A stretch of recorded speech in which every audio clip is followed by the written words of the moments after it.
আসসালামু আলাইকুম, আমি দীর্ঘ 2 বছর ধরে পাক না পাক ওয়াসওয়াসা আক্রান্ত, এ থেকে মুক্তির উপায়গুলো দয়া করে বলবেন।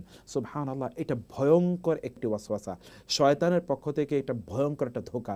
এই ধোঁকা থেকে প্রিয় ভাই আপনাকে বাঁচতে হবে। বাঁচার জন্য আমি কয়েকটি টিপস বলে রাখি। এইরকম ধোঁকায় অনেকে আছেন, আপনি মনে করছেন আপনি অজু করছেন কিন্তু অজু চলে গেছে, আপনি মনে করছেন যে আপনার বাতাস বের হয়ে গেছে, আপনি মনে করছেন যে পেশাবের ড্রপ আপনার বের হয়ে গেছে, আপনার মনে হচ্ছে যে আপনি নামাজে অন্যমনস্ক হয়ে গিয়েছেন, আপনার মনে হচ্ছে যে আপনি কয় রাকাত পড়ছেন আপনি কখনোই মনে রাখতে পারেন না, আপনি সূরা পড়েছেন কিনা মনে রাখতে পারেন না। এরকম অনেক ধরনের শয়তানের ওয়াসওয়াসা আছে আল্লাযী ওয়াসওয়িসু ফি সুদুরিন নাস মিনাল জিন্নাতি ওয়ান নাস, যেখানে আল্লাহ সুবহানাহু ওয়া তাআলা বলেছেন শয়তান কিন্তু মানুষের অন্তরে ধোঁকা দেয়। এই অন্তরের ধোঁকা থেকে বাঁচার জন্য প্রথম যে কাজটি আপনাকে করতে হবে তা হলো রাসূলের সেই সুন্নাহ মূলনীতি, দা মা ইউরিবুকা ইলা মা লা ইউরিবুক, অর্থাৎ সন্দেহকে আপনি প্রশ্রয় প্রদান করবেন না, আপনি এটিকে প্রশ্রয় প্রদান করবেন না।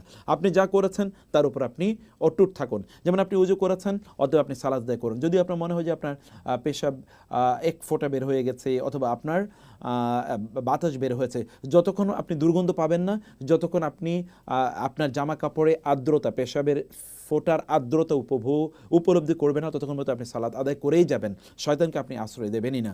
2 নম্বর বিষয় হচ্ছে আপনি আল্লাহর কাছে শয়তান থেকে আশ্রয় প্রার্থনা করুন। রব্বি আউযু বিকা মিন হামাযাতিশ শায়াতিন ওয়া আউযু বিকা রব্বি আন ইয়াহদুরুন।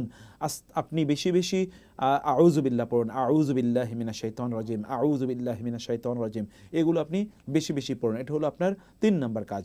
এবং 4 নম্বর কাজ হচ্ছে আপনি ওই কাজটি আবার করতে যাবেন না। যেমন ধরুন আপনি সালাতে দাঁড়িয়ে আছেন, আপনার মনে হয়েছে আপনার বাতাস বের হয়েছে, বারবারই আপনার এটা মনে হয়, আপনি কখনোই এটা করবেন না।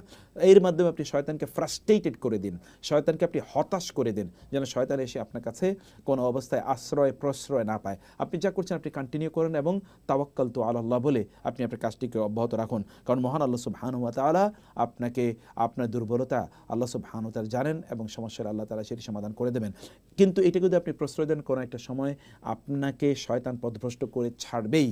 অতএব শয়তানকে আপনি করবেন না। আর পঞ্চম একটা টিপস দিয়ে রাখি, আপনি একজন ডাক্তার, সাইকোলজিস্ট, একজন মানসিক ডাক্তারের সাথে আপনি দেখা করুন, তিনি আপনাকে ইনশাআল্লাহ কিছু সাহায্য করতে পারবেন।